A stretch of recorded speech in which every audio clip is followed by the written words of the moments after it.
So I recently just got back from my holiday in Adelaide. Again, I will have a vlog on that tomorrow. Hopefully, I think. It should be at least again where I'll show you guys some of the stuff I did in Adelaide as well as the Port Adelaide versus Geelong game. But again, on my holiday, I have not made a video in about 3 to 4 days. So even though you guys have been seeing videos get uploaded, they were all pre-recorded. So it's been about 4 to 5 days, maybe even a little bit longer, I think, since I last made a video. So if I'm a little bit rusty in this, again, don't come and attack me for something personal in the channel, like the massive gap I've got in my teeth. Again, I'm trying to fix that, so don't come at me for that. But again, I thought we'll start off with something simple here. We've got an AFL tips video to talk about on the channel. It's round 11 now, and we get the famous Richmond versus Essendon game this week, so I'm highly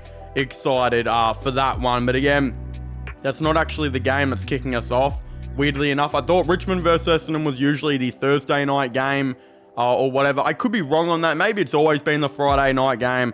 But no, it's not this week anyway. Going to be on Thursday because we've got the Geelong versus Western Bulldogs game, the classic Cats versus Dogs. Again, I'm pretty sure 90% of the population would say Dogs, but if you're a Cats fan, you might legitimately disagree here because they look pretty goddamn good, but so do the Bulldogs. I mean, Bailey Dale, what the hell did he take before he played the game last week? Did they give him whatever special juice Arnie's been on for the last 50 years? Because my God, Bailey Dale was absolutely insane with the 49 touches. Again, can he do that against Geelong? I'm not sure, but it's going to be a great game nevertheless. It is at GMHBA, which 100% gives Geelong an edge, and it gives them an edge over a lot of teams that they play down there. And I think this will be another game where we kind of see that. But in saying that, imagine if the Dogs won this. I legitimately think if the Dogs beat Geelong here, they automatically go into, they could almost be premiership favourites. They'd be, I think, premiership contenders in my opinion if they win this.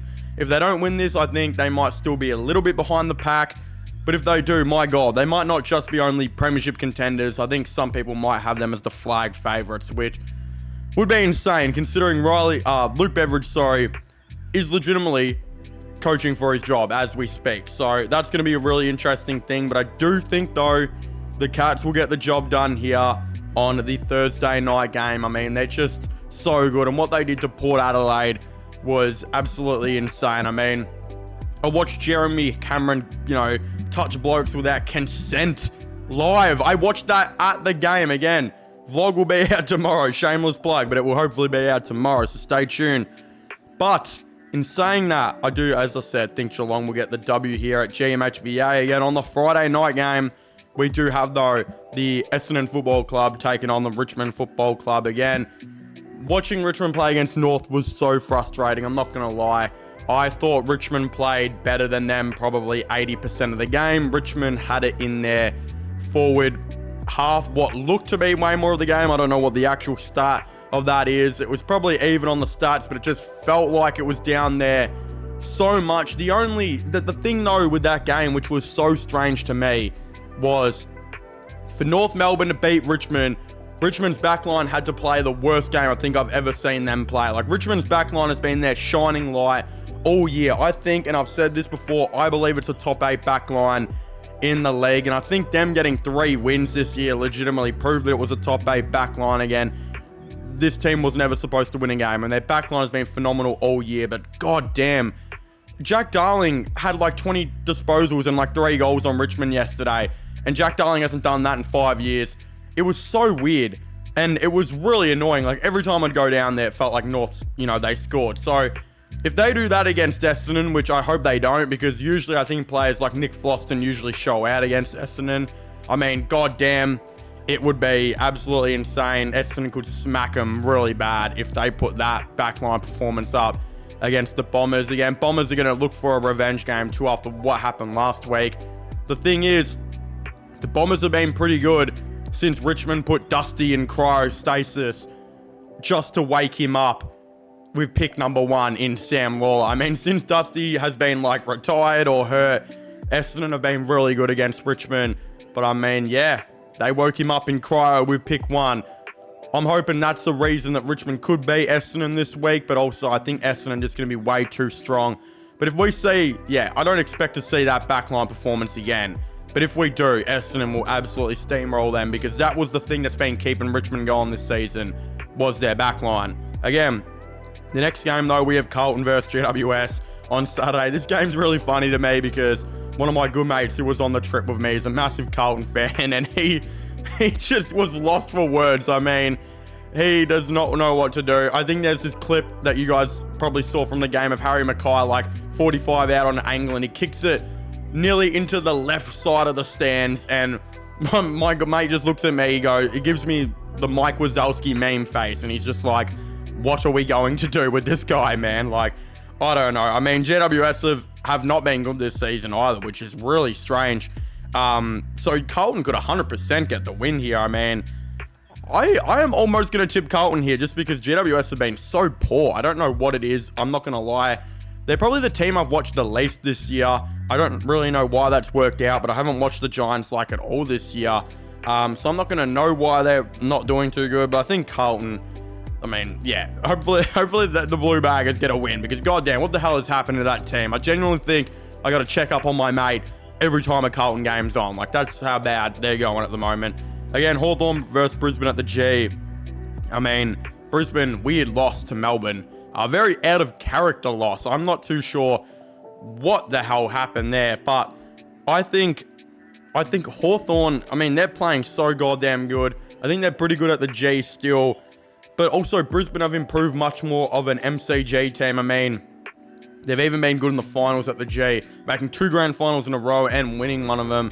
And, you know, the other one was pretty close before that.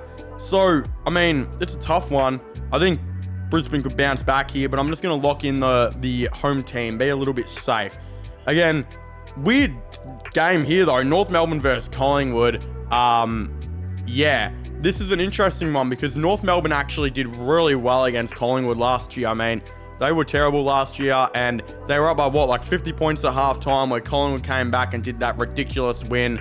I mean, a part of me wants to say North because it seems like North actually kind of stack up against Collingwood. But in saying that, Collingwood are a 10 times better team than they were last year. They are arguably the best team in the game right now.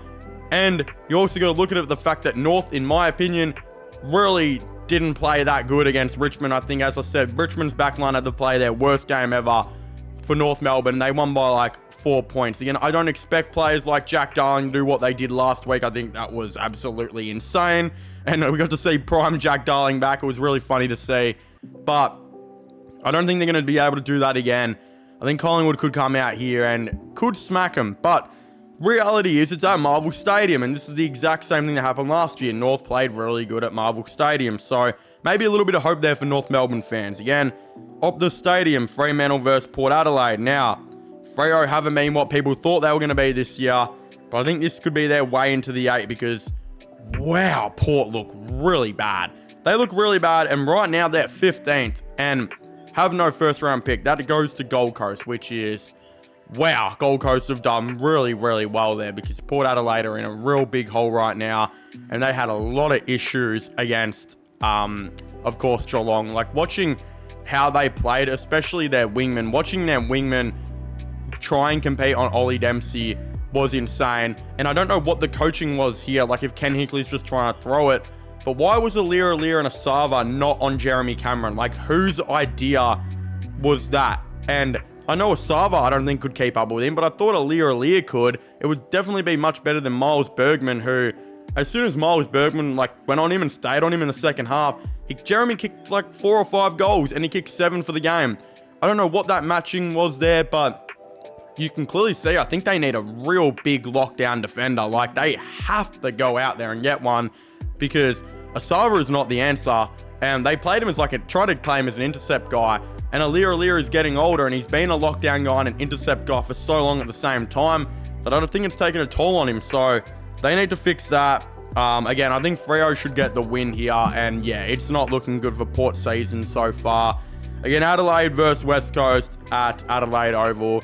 West Coast realistically have been playing 10 times better footy over the last couple of weeks. And I think it's been 2 or 3 weeks in a row now that they've actually played really good. And you can tell Andrew McQualter looks like a really good coach, and his system is finally starting to show out there. And again, I think with another off season or two of adding players in that he wants to his system, they will get there.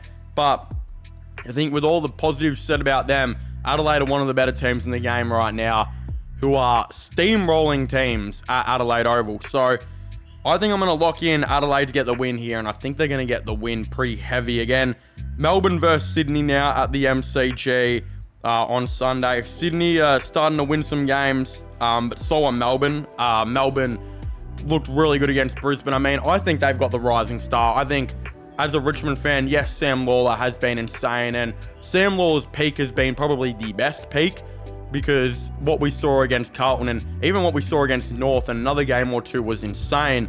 And look, him having 2 goals and like nearly 20 touches of forward is insanely good for Lawler. But Langford's having like 20 to 25 touches now every game. He's been consistent. He's even, I think, hit the scoreboard a couple times. This guy's insane. He looks really good. So does Xavier Lindsay. Sydney, yeah, they're coming back a little bit, but still having a lot of issues. Melbourne seem to be finding pace and are actually starting to win some games now. And I think this will be another one that they go on and win. And that might be a little bit of a surprise to some and a little bit of an upset to some. But I don't think so. I think Melbourne are playing better footy than what Sydney have been playing this year. So I like that one. Again, on Sunday, though, we got St Kilda versus Gold Coast. Now, look, St Kilda didn't do that well against West Coast, obviously. But that's not why I've got them losing. The reason I've got them losing is because I just flat out think Gold Coast are the best team in the game. I think Gold Coast are very, very good. There is minimal holes that I see on their team. The only holes I think they have is their 2 key forwards outside of Ben King are extremely young, and they're probably looking for another depth player or two to replace like Holman on the squad. And even like a Joel Jeffrey, I'm not too sure how much I really like him as a player. But considering they've got guys like Leo Lombard coming through, I think they're going to do that pretty quick. Again, I think they're the best team in the game alongside like Collingwood, and you're probably saying Hawthorn as well. Brisbane is definitely up there too. So is the Bulldogs at the moment. But I do really think Gold Coast are pretty much nearly the best team in the game. And I think they could absolutely smack the Saints here. But in saying that, I think Ross Lyon's a really good coach. And he's had a lot of inconsistent performances this year with his team. But I think that's because St Kilda are so much younger than people actually realise and remember. And they're going to continue to hit the draft and add and add and add. So, yeah, I think Gold Coast win this, and they probably win it pretty convincingly and comfortably. But it's going to be an interesting game. I don't think Ross Lyon's going to have a bad game like that 2 weeks in a row. But we'll definitely have to wait and see. Again, I'd very much like to hear all of your thoughts and opinions on this in the comment section down below. Did you guys like my tips and predictions for this week, or did you guys not? Again, I'd very much like to know. Don't forget to subscribe to my sports channel, which is this one, my gaming channel, which will be getting linked in the description down below. And yeah, I guess I'll be seeing you guys next time. Goodbye.